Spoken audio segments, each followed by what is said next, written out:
"Pick that up, sweetheart." That's what Dr. Marcus Hargrove would say 3 days later, dropping her cafeteria tray to the linoleum floor, watching her hands move to clean it up without hesitation. But Laura Bennett wasn't thinking about that moment yet. Not on Interstate 5 at mile marker 67, where the afternoon sun hammered down on asphalt at 103 degrees and a Harley-Davidson lay twisted in the center lane like a broken toy, chrome-catching light, and a man was bleeding out on the shoulder. She saw the motorcycle first. The bike was mangled past recognition, frame buckled, wheels at wrong angles. Then she saw the man. 70 feet ahead. Unmoving. Laura's hands were already moving before her mind caught up. She yanked the wheel hard right, tires screaming, her Subaru sliding across 2 lanes and into the emergency shoulder in a spray of gravel. Her nurse badge was sitting on the passenger seat. She grabbed it, clipped it to her scrubs. Habit. The man on the asphalt was conscious. His eyes tracked her as she knelt down, and even through the shock and blood loss, something flickered in his gaze, recognition maybe, or calculation. He was mid-60s, olive-skinned, with the kind of bearing that didn't disappear just because he was bleeding. His right leg was bad. Very bad. The femoral artery was opening up in dark pulses, soaking through his jeans. His left arm had a radial wound, blood running from wrist to elbow. "I'm a nurse," she said. Her voice was flat. Clinical. "I'm going to help you." She was already moving. Her hands didn't shake. Never did. The muscle memory was deeper than 14 years of trying to forget it, deep as bone, deep as the kind of training that lives in your fingers and your breath and the part of your brain that doesn't need permission to act. Tourniquet first. Her scrub pocket always had trauma shears and a cat tourniquet, the kind folded small enough to fit next to a stethoscope. She cut his jeans away from the femoral wound, fast, the scissors moving with the precision of someone who'd done this in sandstorms and on the steel decks of ships. The tourniquet went above his knee, tight as a garrote. She twisted the windlass until it was snug, and the arterial bleeding stopped. That immediate drop from spurting red to seeping dark was always the relief moment. She'd forgotten how good that felt. "What's your name?" she asked him. "James." His jaw was tight. "Caldwell." The name hit her like a physical thing. Sergeant Major. That's what her son called him. That's the voice she heard on speakerphone during video calls from Camp Lejeune, giving updates on his unit, on deployments, on whether Lance Corporal Daniel Bennett was fit for overseas assignment. Her hands didn't pause. They never did. She applied pressure dressing to the radial wound with her other hand, direct pressure, gauze, tape. Her movements were economical. Nothing wasted. A phone camera was recording her from 15 feet away. She noted this without reacting. 2 other drivers had stopped, standing useless in the heat, watching. An older couple. A kid in a pickup truck who looked like he was about to vomit. "Ambulances for minutes out," one of the bystanders called. "I called 911. She nodded. Didn't answer. She was checking his pupils, his airway, his breathing pattern. His left shoulder had road rash but no significant injury. His abdomen was soft. The leg was the problem. The leg was everything. "Where are you deployed?" she asked him. He blinked. Maybe the pain, or maybe the weird question. "Twentynine Palms. Base Command. I oversee training operations for..." He stopped. "How do you know I'm military?" She didn't answer. Her torn jacket had slipped when she'd leaned down, and for just a second, the rip near the shoulder seam opened enough to show something faded stitched into the lining. A unit patch. The patch was 14 years old and the edges had frayed and the color had bleached, but it was unmistakable if you knew what you were looking at. He was looking at it. Recognition flickered in his eyes. Not full understanding, shock and blood loss made that impossible, but something. Like he'd seen that patch before. Like it meant something to the architecture of his military world. The sirens were getting closer. She could hear them layered underneath the highway noise, the constant whisper of passing traffic, the grinding of big rigs accelerating southbound, the wind coming off the ocean 2 miles west. The sirens cut through it all like something unavoidable. She kept her hands on his leg, maintaining pressure. Not to reassure him. Not to comfort him. To keep him alive for the next 4 minutes. That was the job. Not heroics. Not drama. Just the person next to you refusing to let you stop breathing. The ambulance pulled up in a skid. 2 paramedics jumped out, a woman with her hair in a regulation bun, a man with 20 years of wear on his face. They had the kind of efficiency that meant they'd both seen Harley accidents before. They had the kind of professionalism that meant they didn't ask questions when Laura gave them her report. Tourniquet applied at 2:38 p.m., pressure dressings to radial and femoral wounds, airway patent, breathing at 16 breaths per minute, pupils equal and reactive, pulse 120 at the radial artery, last known time of consciousness approximately 30 seconds ago. "You a nurse?" the woman asked. She was already pulling out her own equipment. "County General," Laura said. Which wasn't quite true anymore, hadn't been for 6 months, but old credentials died hard. The man nodded at the stretcher. "You riding?" She was already moving toward the ambulance. This wasn't a question either. It was obvious to anyone with eyes that this patient needed continuity of care, that whoever had done this triage should stay with him through transport. Standard protocol. Reasonable procedure. She rode in the back of the rig, holding the 4 bag while the paramedics ran 2 lines and pushed fluids, lactated ringers, wide open, trying to get volume back into a system that was hemorrhaging. The ambulance rocked and swayed with San Diego traffic, heading north towards Sacred Heart Medical Center. She kept her eyes on the monitor. Heart rate at 128. Blood pressure dropping, 110/68, then 104/62, then 98/56. The trending was wrong. The trending was bad. "We need to move faster," she said. The paramedic glanced at her. Already doing code 3. She could hear the siren wailing underneath the metal walls of the ambulance, cutting through afternoon traffic like a knife. The sound was the same everywhere: hospital, field, transport. The sound of someone's mortality getting priority. Caldwell's eyes opened once, unfocused, and his mouth moved. She leaned close. "Save," he whispered, or tried to.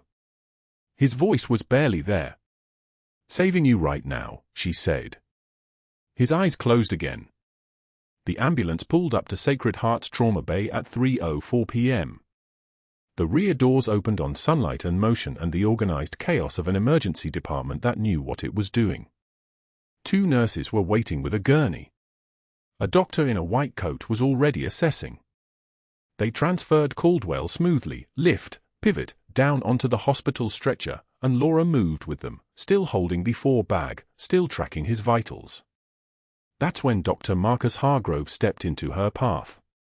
He was in his mid-50s, the kind of man who'd built a careful appearance, tailored shirt, gold watch that probably cost more than her monthly rent, hair so precisely grey it looked intentional. His eyes traveled from her face down to her scrubs, noting the highway dust, the blood on her sleeves, the lack of a Sacred Heart badge. His expression shifted into something cooler. He said, and the word was a velvet knife. "You need to step back. We'll take it from here." She didn't move. She was tracking Caldwell's vitals, heart rate climbing, blood pressure still dropping, O2 sat good but only because of the supplemental oxygen the paramedics had pushed.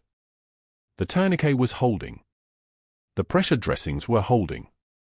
But he was still bleeding internally, still losing volume, still dying in slow motion. "I was with him from the scene," she said. Her voice was flat. Informative. Tourniquet applied at 2:13. Radial and femoral wounds. Cat tourniquet, 1 inch width, tightened to arterial occlusion. 2 pressure dressings, each with direct manual pressure maintained until transport. For access established by paramedics at mile marker 67, lactated ringers, 2 liters wide open. Patient lost consciousness twice, regained consciousness once, airway patent throughout. Dr. Hargrove's eyes narrowed. His jaw did a small thing, a micro-expression that flashed hard and disappeared. And you are? His tone was different now. Still cool, but with an edge that meant he'd registered something. Maybe competence. Maybe threat. Laura Bennett. She didn't volunteer more. I'm a nurse at County General. She watched him compute this. County General was 40 minutes south. She was here at Sacred Heart, at his hospital, with a patient she'd stabilized and transported and handed over like she had authority to do those things. Like she knew what she was doing. We appreciate civilians who help at scenes, he said. The words were professional. The tone was something else. But you'll need to wait in the lobby. Our trauma team will handle things from here. He didn't ask if she wanted to stay.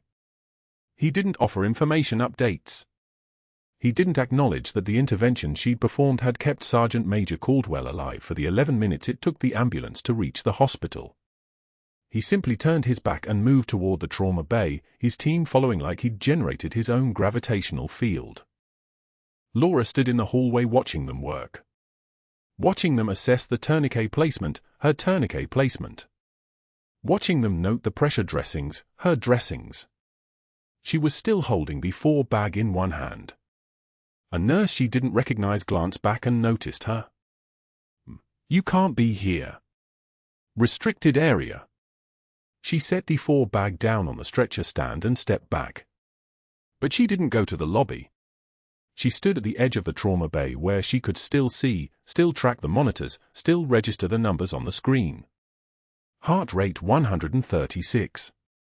Blood pressure 92/48. O2 sat 98.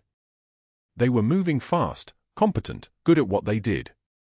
But there was something in Dr. Hargrove's movements, in the way he positioned himself at the head of the bed, in the way he made every decision without consulting his residents, that felt like something was being proven.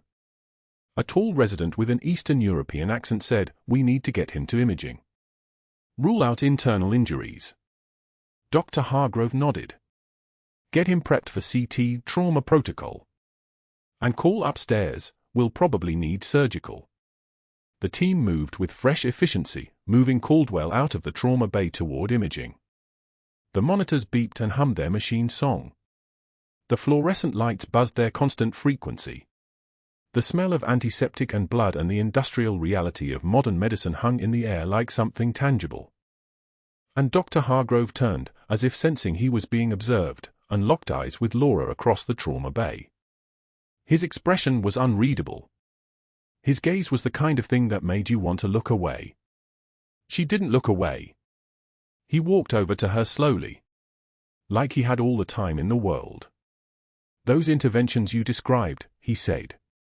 His voice was low, almost conversational. "You performed them on a stranger on the side of the highway." "Yes," she said. "Without authorization." He was bleeding out. Dr. Hargrove's smile was thin. "You know, I have a theory about people like you. People who think they know better than protocol. Who bypass chain of command because they had a feeling." He paused. His eyes were very cold. They usually don't last long in a real medical environment. The stress gets to them. The rigor. The accountability. He cocked his head slightly, considering her. "I'd give you a week. 1 week before you can't handle it anymore and you walk away." She didn't answer. He turned to the 3 residents and 2 attending physicians who were standing nearby, all of whom had heard him. "Anyone want to take that bet? I'm thinking our civic-minded highway Samaritan here will be gone by Friday." One of the attendings, a woman with kind eyes, looked uncomfortable. The others just looked at him. "No takers?" Dr. Hargrove smiled wider. "Interesting. Perhaps you all have more faith than I do." He walked away then, back toward the nursing station, his bearing suggesting he'd already forgotten the entire interaction. Laura stood in the empty trauma bay, feeling the weight of 7 eyes on her. The machines were still beeping. The monitors were still glowing. The hospital was still running around her like a ship at full sail, and she was standing on the deck like someone trying to remember how to swim. She looked down at her hands. There was blood under her fingernails. Highway dust caked into the creases of her knuckles. The faded unit patch was still visible through the rip in her jacket lining, barely, just enough that someone looking would see it.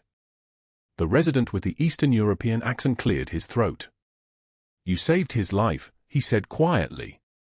"That tourniquet placement, that triage work, any later and we'd be calling his family." She nodded. Didn't say anything. There wasn't anything to say. She'd done her job. She was good at her job. But that wasn't always the currency that mattered in places like this, in institutions built on hierarchy and protocol and the careful maintenance of who got to make decisions and who got to follow them. The cafeteria at Sacred Heart smelled like institutional mashed potatoes and the particular brand of despair that comes with fluorescent lighting at 11:19 a.m. Laura sat alone at a corner table, her tray holding a single black coffee and a blueberry muffin she had no intention of eating. Her jacket hung over the chair beside her, the torn lining visible where a surgical accident 6 months ago had snagged the fabric.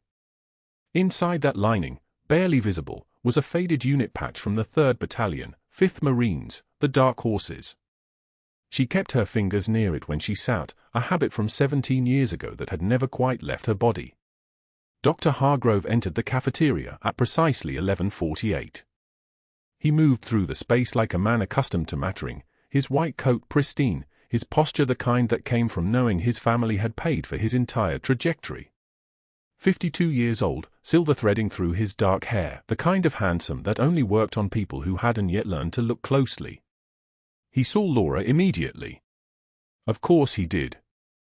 She was the problem that kept refusing to disappear. He walked directly to her table. No hesitation. No social convention that might have suggested he knock or ask. Just the casual entitlement of a man who had spent his entire professional life making decisions about other people's bodies without their voices in the room. "Ms. Bennett." "Still here." His voice was pleasant. Almost warm. That was what made it dangerous.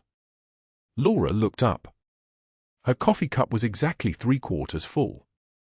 Her muffin was still wrapped in its paper. She had been in the hospital for 14 hours straight, checking on Caldwell every 2 hours, reviewing his medication interactions, noting the slight irregularity in his breathing pattern that suggested fluid accumulation in his left pleural space. She had said nothing to anyone about it. She had learned long ago that speaking up in places like this meant becoming a target with a specific address. "Just finishing," she said. Soft voice. Deferential. The mask she wore in public. Dr. Hargrove smiled. His elbow moved upward in what might have been a gesture toward the empty chair, toward the conversation he was about to have with someone 3 tables over. His elbow was angled at precisely the right angle to connect with the edge of her tray. The crash echoed across the entire cafeteria like a gunshot. Coffee exploded across the tile floor. Ceramic shards scattered in a perfect radius pattern. The muffin landed butter side down, because of course it did. 30 staff members turned in unison. A nurse from oncology froze mid-bite. 2 residents exchanged glances. A custodian near the entrance began walking toward the mess without being asked. Dr. Hargrove's expression was one of perfect, theatrical distress. "Oh, how clumsy of me," he said. His voice carried across the room like he designed it to. "You should be more careful, Ms. Bennett. These things happen when people aren't paying attention." He walked away. The whistle he produced was actually quite musical. Laura remained seated for 3 full seconds. Her hands were steady. Her breathing was steady. The trembling wasn't fear, it was restraint, the kind that came from understanding exactly what was happening and choosing not to respond in the way her muscle memory suggested. She had held steady through worse than a spilled coffee. She had held steady through blood loss she could see pooling beneath her boots. She had held steady while listening to radio chatter as teammates stopped transmitting. She knelt on the tile floor. The custodian was already there, reaching for the larger ceramic pieces, his face carefully neutral in the way of people who worked in institutions and understood what they were witnessing. "I've got it," Laura said. Her voice was quiet. Not broken. Just quiet. She picked up each piece in methodical order, her fingers precise, her breathing the slow, deep pattern of someone counting. 1 piece. 2 pieces. The jagged one that had cut her left index finger. She paused, looked at the blood, and continued. Pain was information. Pain was just data from a nervous system doing its job. She had received worse data from worse places. By the time she finished, most of the cafeteria had returned to their meals. Dr. Hargrove was 3 tables over, accepting condolences from 2 attending physicians about the incident, his hand gesturing dramatically at the now clean floor. The next afternoon, Laura was reviewing Caldwell's chart at the nurse's station when she heard Dr. Hargrove's voice from down the corridor. Not directly addressed to her. Never directly. That was the architecture of what he was doing, plausible deniability built into every move. "I give her 1 week," he was saying. His voice carried the weight of certainty, the kind that came from 17 years of never being contradicted by anyone who mattered. 5 residents stood clustered around him like satellites. Civilian trauma tourists always think they're heroes until real medicine starts. $50 says she's gone by Friday. Hands were shaken. A resident with acne scars and hopeful eyes laughed. The bet was sealed with the kind of casual cruelty that only worked in hierarchies where consequences flowed in one direction. Laura kept her eyes on Caldwell's chart. Page 4. The medication log. Dr. Hargrove had documented a propofol drip at 12 mg per kilogram per hour, aggressive sedation for someone with a tension pneumothorax risk profile. She made a note to monitor his spontaneous breathing efforts when the sedation was lightened. She said nothing.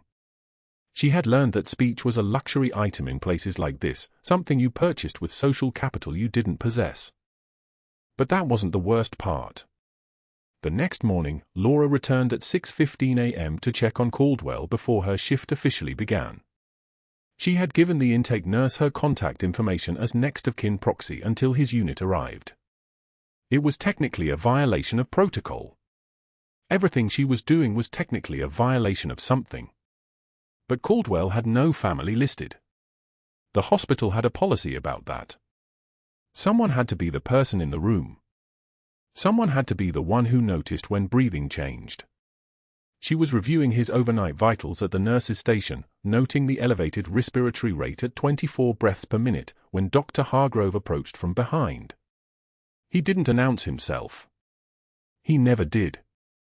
He moved like a man accustomed to occupying space without permission, and he carried a thick patient file, not Caldwell's file, she noticed immediately. The tabs were wrong. The label was different. He positioned himself directly beside her, close enough that she could smell his cologne, something expensive that probably had a name involving Italian geography or old money. "You should have been gone by now," he said. His voice was conversational. Friendly, almost. The voice of a man making small talk about the weather, not orchestrating something calculated. He dropped the file at her feet. The impact sent papers cascading across the floor in a spray that looked like snow in time-lapse. 30 pages. 40. Medical records for patients she had never met, procedures she had never assisted with, charts from dates when she was definitely working somewhere else. "Pick that up, sweetheart," he said. His smile was warm. His eyes were glacial. "If you're going to play nurse here, you follow our procedures." 3 nurses at adjacent stations froze. One pretended to work. Another stood and walked away, which was its own kind of answer. A resident who had shaken hands on the $50 bet looked at his shoes. Laura took one measured breath. Then another. The kind of breath you learned in training, the kind that steadied your heartbeat and cleared your vision when options were limited. She felt a single tear escape from her left eye, not from sadness, not from humiliation, but from the sheer explosive pressure of 17 years of silence accumulating behind her sternum like a tension pneumothorax. She wiped it away without breaking eye contact. When she spoke, her voice was steady as stone. Not quiet anymore. Not deferential. Just steady. I've picked up heavier things than your ego, Doctor. The room went dead silent. You could actually hear the fluorescent lights hum, that particular electrical frequency that became audible when nothing else was making sound. Dr. Hargrove's jaw tightened. A muscle worked along his right temple. His hands, which had been relaxed at his sides, formed fists that he immediately loosened, as if catching himself. Laura bent and collected every page with methodical precision, her hands moving with the muscle memory of someone who had organized field reports in moving helicopters, who had documented evidence in dust storms, who had learned that attention to detail was sometimes the only thing that kept people alive. She stacked them in perfect order. She stood. She held the file out to him. He took it without speaking. The silence extended for another 3 seconds, which was enough time for everyone to understand that something had shifted in the room's chemistry. Dr. Hargrove walked away. The whistle didn't come this time. But he had already made his calls. By that afternoon, Dr. Patricia Monroe, the chief of medicine, would have received a formal complaint about credential verification. By Thursday, a Joint Commission investigator would arrive to audit Laura's background. By Friday, the hospital would issue a suspension notice pending investigation. Laura didn't know that yet. What she knew was that her son, David, was driving down from Twentynine Palms to see Caldwell. What she knew was that a sealed letter sat in a locked box in her bedroom, 17 years old, telling her never to surface under this identity again. What she knew was that the institution was already moving against her, slowly at first, then with accelerating momentum, the way gravity worked. What she didn't know was that Sergeant Major James Caldwell was going to wake up at exactly the right moment. That he was going to see something through the fog of medication that his unconscious mind would recognize before his conscious one could explain it. That he was going to whisper a single word that would crack open everything Dr. Hargrove had spent 17 years trying to keep buried. She finished her shift. She drove home in the dark. She pressed her hand against the scar on her left shoulder, the one from Tikrit that never quite healed properly. She sat in the rain outside her late husband's grave, mud soaking through her shoes, whispering to the headstone about failure, about failing to stay hidden, about failing to protect their son from the fallout that was surely coming. She had no idea what was about to walk through those doors. The intercom crackled at 6:19 a.m. Code Blue, Trauma Bay 4. Laura was already moving, muscle memory pulling her toward the monitors before her conscious mind caught up. The morning rounds had felt normal until she stepped into Caldwell's room and saw the signs no one else was reading yet. Neck veins distended like road maps under pressure. Right side of the chest, silent. No breath sounds. Nothing. The other side rose and fell with the ventilator's mechanical rhythm, but the right side was a void. Trachea deviated left. The monitor showed what her eyes had already reported, oxygen saturation dropping. 88, 84. 79, each number a countdown toward brain death. Tension pneumothorax, she said quietly. Not a question. The resident, a third-year named Davies, stared at the monitor as if looking harder might change what it displayed. Should I page? There's no time. Laura was already at the crash cart. The motion came from somewhere older than thought, older than caution. Her hands knew this choreography the way a concert pianist knows a nocturne, not by conscious decision but by the weight of repetition, by muscle memory that predated her nursing license by 15 years. She located the 14-gauge angiocath needle without looking, her fingers finding it the way a gunfighter finds a holster in darkness. "We need authorization," Davies said. His voice cracked like thin ice. In 60 seconds his brain starts dying. Talk after he breathes. She positioned Caldwell's right arm above his head, exposed the chest wall, and moved with the kind of precision that makes residents step backward without understanding why. Second intercostal space. Midclavicular line. Her finger found the landmark, the space between ribs that felt like reading braille on a chest. Cold antiseptic flooded the skin. The needle advanced through skin, through muscle, through the pleural space, and then The hiss. Air escaping like a long, trapped sigh. The room held its breath. 3 nurses in the doorway froze as if the sound itself had paralyzed them. The monitor climbed. 79, 84. 88, 91. SATS rising with each second of released pressure. Caldwell's chest began to move symmetrically. Both sides now. Both sides rising. Laura disposed of the catheter with the same calm efficiency she'd brought to the procedure. The wrapper went into the sharps container. Her gloved hand was steady as she stepped back, giving the room space to understand what had happened. David stood in the corner of Caldwell's room. Her son. A lance corporal who'd rushed from Camp Lejeune the moment his commander was admitted. His jaw was slack. His eyes tracked his mother's movements with the kind of dawning comprehension that comes when the world reshuffles itself beneath you. She didn't meet his gaze. Not yet. Not here. Davies was writing furiously on the chart, documenting in real time, his hand moving like someone transcribing a verdict. 2 minutes had passed since Laura entered the room.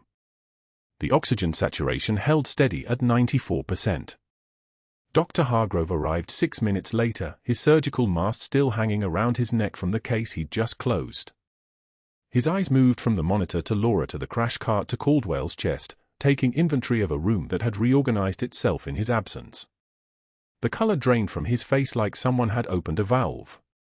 "What the hell did you do?" His voice came out low and controlled, which somehow made it more dangerous than a shout. "Needle decompression. Intercostal space, mid-clavicular line. 14 gauge. He was coding. Oxygen saturation was 79 and falling. You performed a procedure without physician authorization. You're not even credentialed at this facility." He didn't raise his voice. The quiet was worse. His eyes locked on Davies. "Document everything. Everything. Exact time, exact words, everything she touched, every medication that wasn't administered. I want a legal record." The resident nodded with the expression of someone accepting a life sentence. Hargrove stepped into the hallway without dismissing her. The dismissal came 40 minutes later in the form of a security escort and a single sentence: "You're placed on immediate administrative leave pending investigation. Don't come back to the building until you hear from risk management." By 10:15 a.m., Dr. Patricia Monroe, Chief of Medicine, was sitting in her office on the 4th floor reading an email from Dr. Hargrove that painted Laura Bennett as a liability wrapped in a civilian credential. The email was methodical, the language precise: unauthorized intervention, protocol breach, patient safety concern, institutional liability. The word credentialed appeared 4 times. The phrase outside her scope of practice appeared 6 times. Monroe picked up the phone. She didn't like making calls like this, but protocols existed for a reason. Dr. Hargrove had a point. If a nurse, even a well-intentioned one, was performing procedures without authorization, that opened doors Sacred Heart couldn't afford to have open. The lawyers would want documentation. The insurance company would want evidence of due diligence. An hour after that, Hargrove was on his own phone making calls that felt less like questions and more like confirmations of a narrative already written. County General in his files, he'd already pulled them. He was calling Laura's professional references from the employment application she'd submitted when she was hired 6 years ago. A nursing supervisor at a clinic in Oakland. A preceptor from a rural emergency department in Northern California. "Yes, I'm calling to confirm Ms. Bennett's employment history and your assessment of her clinical competency," he began, his tone carrying the weight of institutional authority. These were people who understood the language of liability and risk. "Our hospital is conducting a credentialing review, and I need to understand if there were any concerns during her tenure." The supervisor in Oakland had nothing but positive things to say. Competent. Reliable. Good with patients. But that wasn't the response Hargrove was calibrating for. He adjusted his approach, leaning slightly into concern. No red flags. No incidents. Nothing that might have suggested she operated outside her scope. The question was a net, and the supervisor sensed it. Not that I'm aware of. Is there something specific you're concerned about? He didn't answer directly. We're just being thorough. Thank you for your time. The preceptor in Northern California was his real target. That facility had closed 8 years ago. Records would be difficult to verify. The man himself sounded old on the phone, tired in a way that suggested he wasn't interested in defending a hire from nearly a decade past. Hargrove presented the scenario like he was testing a theory. During her clinical rotation, did Miss Bennett ever exceed her training or take on responsibilities that concerned you? I honestly don't remember much, the preceptor said. That was a long time ago. Perfect. That was the answer Hargrove needed. No concrete defense. Just the vague uncertainty of fading memory. He could work with uncertainty. Uncertainty was a space where narratives could take root. By noon, he'd made 7 phone calls to hospital board members and executive committee people. Each call carried the same message but with escalating specificity. A civilian nurse. Unauthorized procedure. Potential patient safety incident. Institutional liability. The name of the hospital's malpractice carrier came up in 2 of the calls. The phrase "we need to be very careful" appeared in all 7. The Joint Commission investigator was already on site. She'd arrived that morning for a routine surveillance survey, pure coincidence that made Hargrove's timing seem like divine providence. He walked directly to her temporary office on the 2nd floor with a folder containing his documentation. I have a credentialing concern that might fall within your purview, he said, placing the folder on her desk. A civilian nurse, no military background that I'm aware of, performed an advanced life support procedure without physician authorization. The patient is a sergeant major, which means we have military-affiliated situations that complicate the liability picture. The investigator, a woman named Reeves with 30 years of hospital auditing experience, opened the folder and began reading Hargrove's neat summary. Her expression didn't change, but her attention deepened. This was the kind of thing Joint Commission existed to investigate: credentialing gaps, scope of practice violations, institutional oversight failures. Real issues. Real liability. I'll need to interview the nurse and review her credentialing file, Reeves said. What's her military background? That's the problem. She claims none. But the precision with which she performed this procedure suggests training that doesn't match her stated background. It's possible she misrepresented her qualifications on the application. Reeves made a note. Where is she now? I've placed her on administrative leave pending your investigation. By 3 p.m., Laura was sitting in risk management on the 4th floor of a different building entirely, trying to explain the gaps in her employment history. The investigator, a woman named Susan Chen who'd been doing this work for 12 years, had a checklist of questions and a folder that grew thinner every time Laura couldn't produce a document. You listed military service from 2001 to 2009, Chen said, reading from the form. But I don't have access to any DD 214 discharge papers. Those records are classified. Classified how? Laura chose her words carefully, knowing how they would land. My service record was sealed by the Pentagon. I was ordered not to surface under my real name after a classified operation went wrong. The people I worked for told me documentation wasn't available, that official records were scrubbed for operational security. Chen's pen stopped moving. She looked up from the file with an expression that blended skepticism and something else, a kind of professional sadness that came from years of hearing stories that didn't fit standard boxes. You understand that's an extraordinary claim, Chen said. And I have no way to verify it. Our credentialing process requires documentation. If I can't access your military records, if you can't provide them, then technically you applied for a position that requires background verification with credentials you can't substantiate. I know. And you performed a procedure today that you're not officially authorized to perform at this facility. He was dying. That may be true.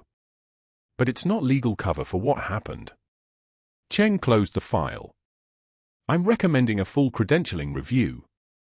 That means we'll try to contact everyone you listed. We'll request everything we can from your previous employers. But if records don't exist, Ms. Bennett, if they really are sealed. She didn't finish the sentence. She didn't have to. Both women understood the geometry of the trap. Hargrove had constructed something elegant. He'd taken her greatest asset, her training, her competence, her life-saving decision in Caldwell's room, and transmuted it into evidence of her deception. How else could she have known that procedure? How else could her hands have moved that way? She had either misrepresented her credentials, or she had credentials she couldn't prove. Either way, Sacred Heart had a problem. Laura signed the documents Chen slid across the desk. Medical records. Background verification requests. Authorization for Joint Commission to access anything the hospital could find. She was cooperative. She was professional. She was the exact opposite of threatening. And none of it mattered. The fluorescent lights hummed their electrical song as she walked out. The folder on Chen's desk had grown thicker. Not with answers, but with the official documentation of unanswerable questions. By tomorrow, the 3 other investigative subpoenas Hargrove had triggered would be in motion. By Friday, she would have a suspension letter. She didn't know that yet. But her hands knew. Her hands, which had held lives together for 2 decades, which had earned marks of distinction in places that didn't officially exist, which had just saved Sergeant Major Caldwell's life, those hands were beginning to tremble. Not from fear. From the weight of restraint. What she didn't know was that David had seen everything. That he'd watched his mother work with the precision of someone for whom this wasn't a moment of heroism but simply another day in a life he was only now beginning to understand. And that Caldwell, watching from his hospital bed with the clarity that comes after staring into the void, was already making phone calls that would change everything. Day 5 came without warning. Laura arrived at Sacred Heart at 6 in the morning, the parking lot still dark, her scrub smelling of detergent and the particular exhaustion that comes from not sleeping. She'd spent the night staring at her ceiling, counting the cracks in the plaster like they were heartbeats. Caldwell's room was on the 3rd floor, west wing, where the early light had just begun pressing against the windows. She knew something was wrong before she crossed the threshold. The way a hunter knows a predator is near. The body speaks in a language older than words, and Laura's body was screaming. Caldwell's neck veins were distended. Tight as cables. His breathing came in shallow gasps, the right side of his chest barely moving at all. She stepped closer, 3 steps, quiet as a prayer, and placed her hand against his ribs. Absent breath sounds. The trachea had shifted. She could see it visually, a slight deviation to the left, his airway collapsing under pressure that had nowhere to go. Tension pneumothorax. A collapsed lung with air trapped in the pleural space, building pressure, compressing his heart. The missed rib fracture they'd overlooked in the initial radiographs had punctured his lung. He was suffocating from the inside. His oxygen saturation was dropping. 87, 84. 79. The monitor beeped in steady escalation, a metronome counting down to cardiac arrest. Laura didn't call for a physician. Didn't wait for authorization. Didn't follow protocol. Her hands moved on their own, muscle memory that lived deeper than thought, deeper than the 9 years she'd spent pretending to be just a nurse. She was already moving toward the crash cart, her fingers finding the 14-gauge needle like they'd done this 1,000 times before, which they had. She swabbed his chest with antiseptic. The smell hit sharp and immediate, that chemical clarity that precedes every moment that matters. 2 fingers below the clavicle, second intercostal space, mid-clavicular line. The entry point was physics. The technique was poetry. The needle went in. The hiss of air escaping, that sound, it was like opening a pressure valve on a bomb that was seconds from detonation. The rush of pneumothorax bleeding out of the pleural space, leaving room for his lungs to expand again. She didn't remove the needle. 16-gauge catheter threaded over it, secured with tape. Emergency decompression. The kind of thing you did when there was no time for anything else. His oxygen saturation climbed. 79, 82. 88, 91. 3 residents stood in the doorway, frozen. Their faces had the expression of people watching someone walk on water. One of them was a fourth-year surgery resident named Coleman. He'd been studying for his boards. He would never forget this moment. Years from now, he would tell his own students about the day he watched a civilian nurse perform a surgical emergency without blinking. Laura secured the catheter tape with the precision of someone closing the final suture on a life. She didn't look at the residents. She was already checking Caldwell's vitals, his breathing, the subtle return of color to his lips. Sinus rhythm on the monitor. Steady. Holding. The doors burst open. Dr. Hargrove entered like a man whose office had just called with news that didn't exist. His eyes found the needle catheter, found Laura's hand still on Caldwell's chest, found the resident standing slack-jawed in the doorway. His mouth opened. Closed. Opened again. "What," he said, "did you just do?" Laura didn't answer. The answer was obvious. The patient's color was returning. His oxygen was normalizing. Caldwell's eyes were fluttering open, his body recognizing that he could breathe again. That was an unauthorized procedure, Dr. Hargrove said. His voice had that quality, the calm before the seismic event. You performed a surgical intervention without attending physician oversight, without consultation, without written order.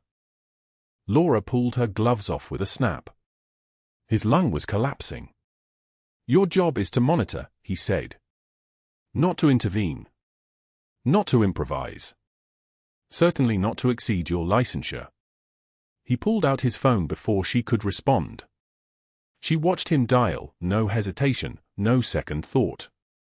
The room was watching her watch him make the call that would begin the end. "Patricia, it's Marcus. I need an emergency board review. Today. This afternoon. We have a serious credentialing violation." Pause. "Yes, I'm certain. A civilian nurse performed a procedure she's not qualified for. We need to initiate suspension protocols immediately."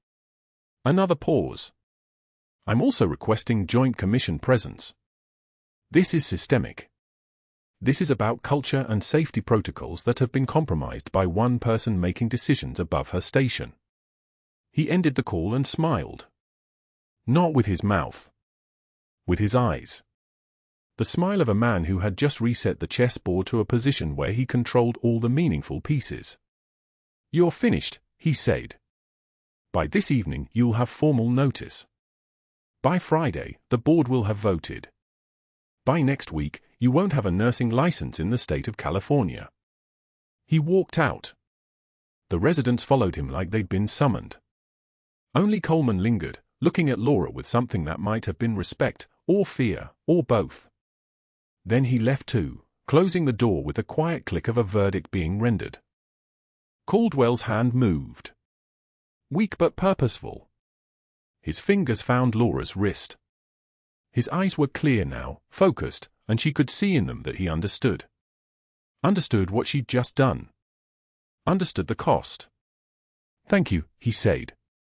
"Rest," she replied. "Breathe." The formal suspension notice arrived at her house at 4 in the afternoon, delivered by a county courier with the apologetic expression of someone who hated his job. Laura signed for it without reading the letterhead. She already knew what it said. Unauthorized procedures. Failure to provide credential verification. Pending investigation into scope of practice violations. Effective immediately, all clinical privileges suspended pending review by the Board of Registered Nursing. Her phone buzzed. Dr. Hargrove. She considered not answering. Then she did. "I need documentation of your military service," his voice came through, smooth as oil. County General mentioned something. "I need discharge papers, training certificates, everything." "I can't provide that documentation," she said. The pause was exquisite. She could almost hear him smiling through the phone. "Can't or won't?" "Can't." Another pause. Longer this time. The kind of pause that comes right before a knife finds the gap between ribs. "Then I'm afraid we're done here," he said. "The board meets Friday." Don't bother showing up. He hung up before she could respond. Not that she had a response. The words that might have fit this moment didn't exist in English. They existed in the language of someone who'd stood in a kill zone in Tikrit and held the line while people bled out. They existed in the grammar of hands that had learned to do impossible things because the alternative was watching someone die. The rain started at 8 o'clock. Not gradually. All at once, like the sky was breaking open. Laura stood in her kitchen for a long moment, staring at the suspension notice on the counter. Then she grabbed her car keys. The drive to Eternal Rest Cemetery took 30 minutes. National City, south of San Diego, where the plots were cheaper and the view was of nothing in particular. She'd been there 17 times since 2011. Usually on his birthday. Once on hers. Today it was different. Today she was going to tell him she'd failed. The rain hammered against the windshield like applause at a funeral. She parked near the east gate and walked. Her canvas shoes soaked through immediately. Mud worked its way between her toes, cold and unrelenting. The headstone was where it always was, exactly where it would be forever. Thomas J. Bennett. Beloved husband. Devoted father. 1978 to 2011. She knelt in the mud. The earth was soft, almost welcoming, the kind of soil that had learned to hold the weight of grief. Her knee sank an inch, then another. I failed, Tommy, she whispered. I stayed hidden like they told me. Kept David safe by being nobody. I didn't talk to him about who I was. I didn't let him know his mother was anything more than a woman who worked 12-hour shifts and came home exhausted. And then I saved one man, one time, and it's all coming apart. The rain came harder. Colder. It should have stung, but it just felt like the world was crying with her, and somehow that made it worse because at least the world had a right to feel something. They're going to dig, she continued. They're going to find Tikrit. They're going to find what happened there. They're going to find me, and David's going to pay for having a mother who doesn't exist. Who can't exist? Who was ordered to disappear and did, until 5 days ago when she couldn't watch a man die on the side of a highway. A car passed on the main road behind her, its tires hissing on wet asphalt. The sound of the living world, going about its business, unaware that entire universes were collapsing in small pockets of earth and rain. Her phone buzzed. David calling. She watched it ring. Ring. Ring. Her son, trying to reach a mother he barely knew, who'd kept him at arm's length for reasons she'd never explained because she couldn't explain them. Because the explanation required admitting that everything she'd built, the quiet life, the hidden name, the pretense of ordinary, had been constructed on a lie. She didn't answer. He'd understand. Or he wouldn't. Either way, answering now would mean hearing concern in his voice, and she couldn't bear concern. She could bear fury. She could bear disappointment. She couldn't bear love from someone who thought she was just a woman he'd inherited, not the soldier she'd been, not the ghost she'd become. Meanwhile, in an office on the 3rd floor of Sacred Heart Medical Center, Dr. Hargrove sat at his desk with Laura's file spread across the polished mahogany surface.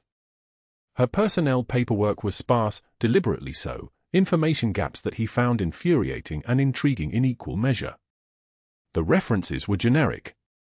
Her listed prior employment at County General was vague, without specifics.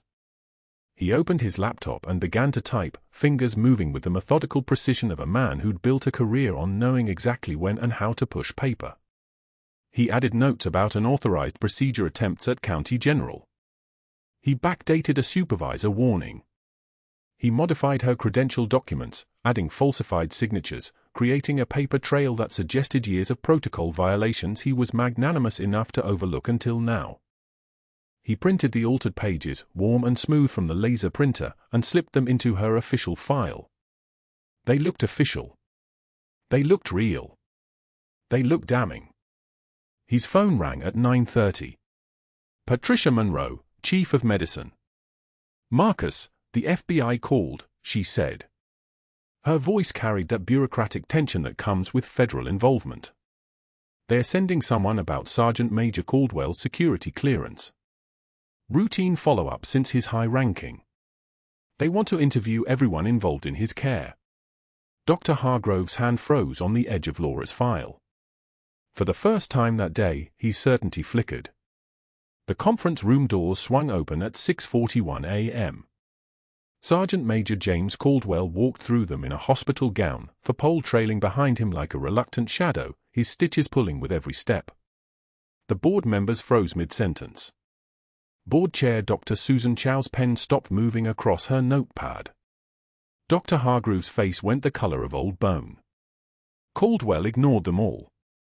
His eyes moved across the room with the precision of a man trained to locate threats and assets in a single sweep.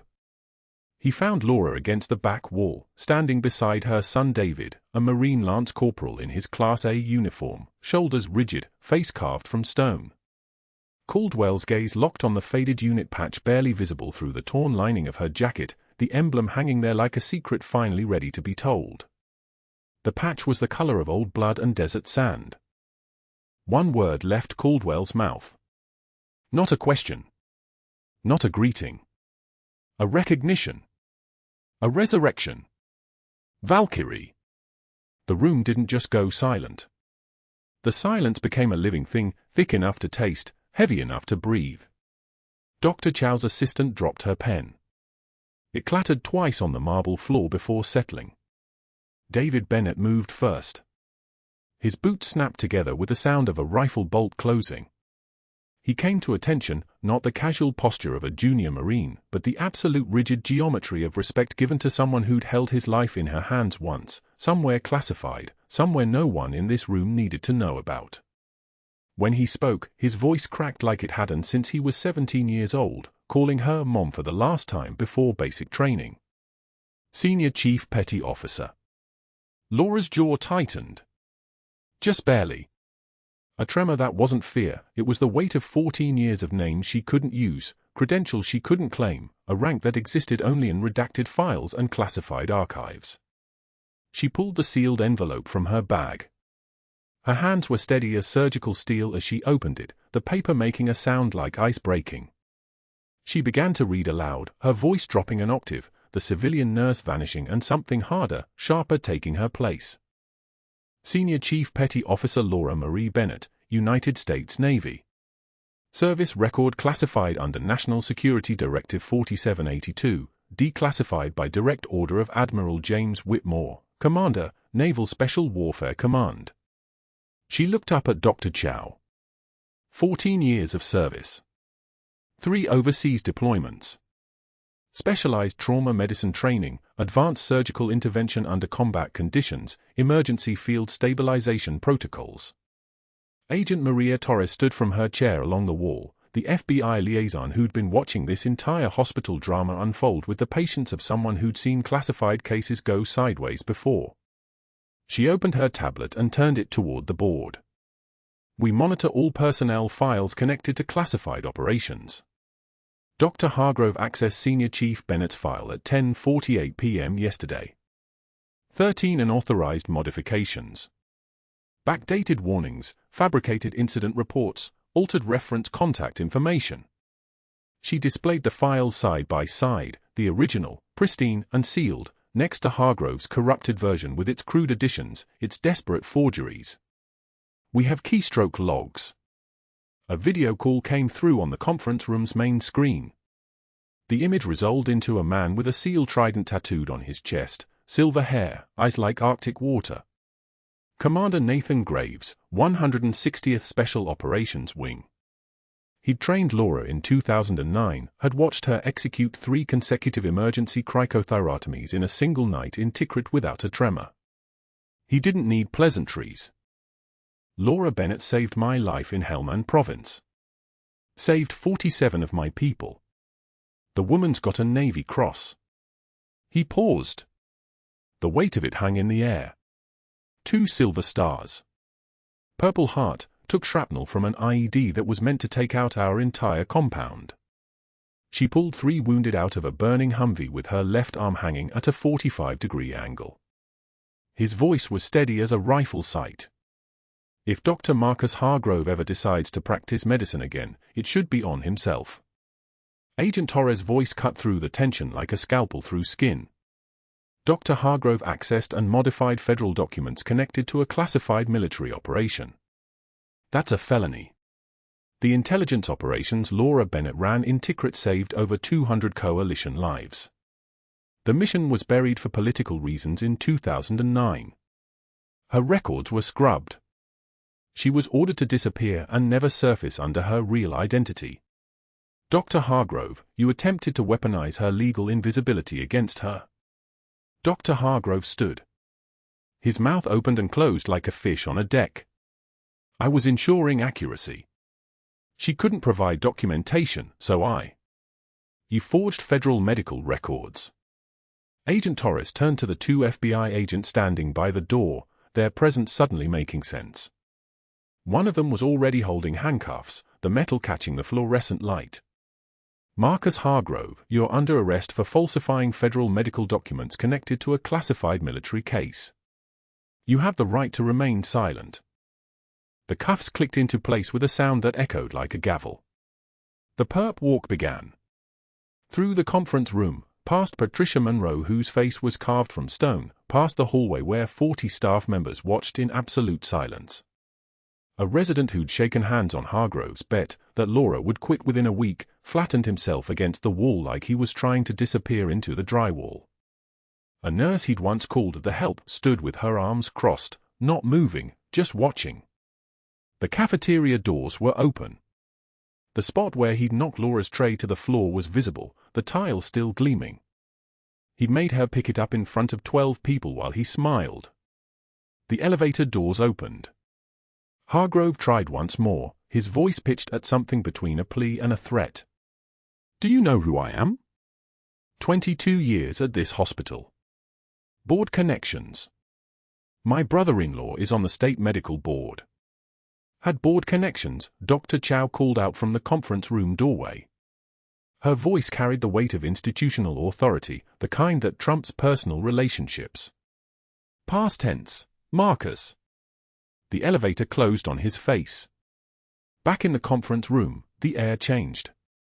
The predatory tension dissolved into something else, possibility, maybe. Recognition. Dr. Chow stood and looked at Laura with the expression of someone who'd just realized they'd been standing next to a legend the entire time. Senior Chief Bennett, Sacred Heart Medical Center owes you a formal apology. We also have an opening. Director of Emergency Medicine. The position is yours if you want it. Laura looked at David, then at Caldwell, his stitches pulling as he straightened to something approximating attention despite the pain. She'd spent 14 years being invisible.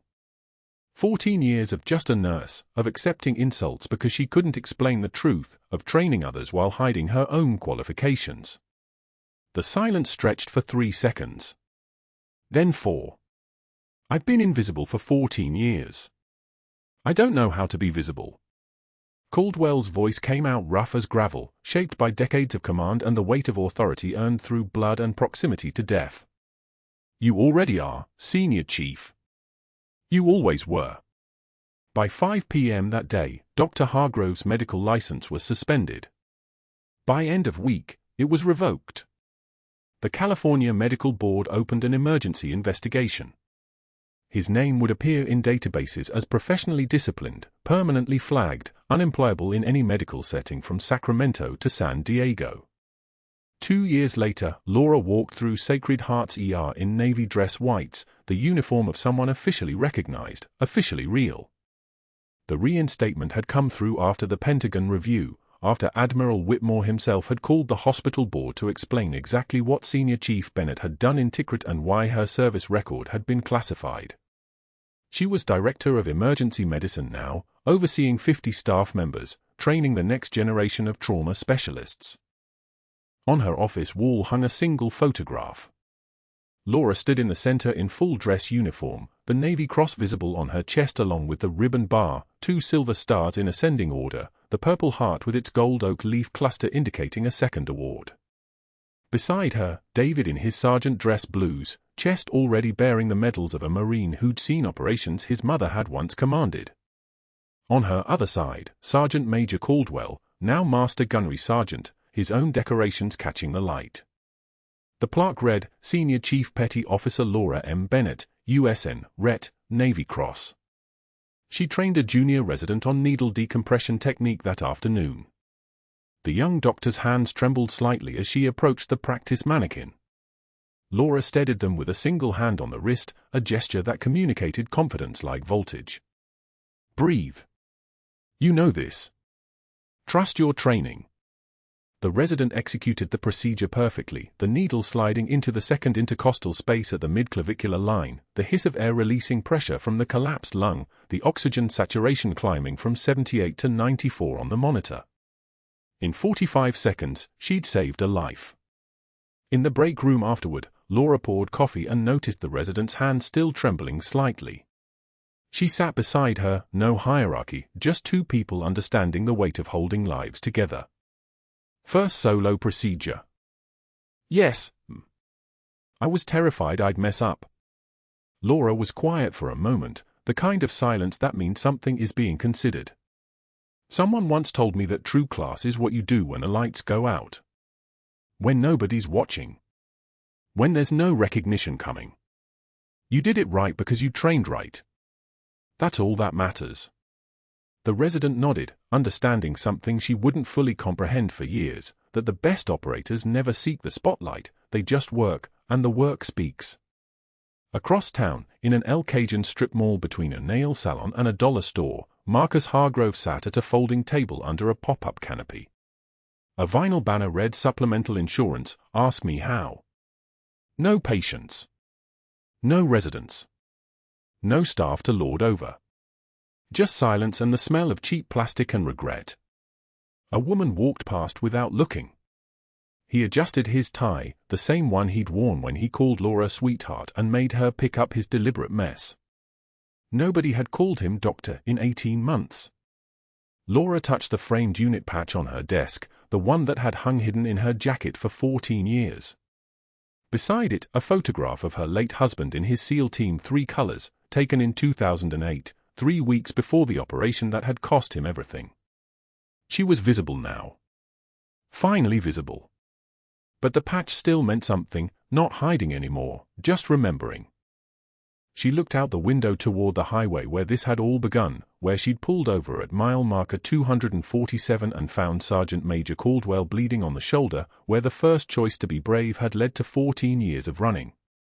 The ER was full that night, trauma case incoming, motorcycle accident, just like the one that had started this story. But this time, she wasn't hiding who she was.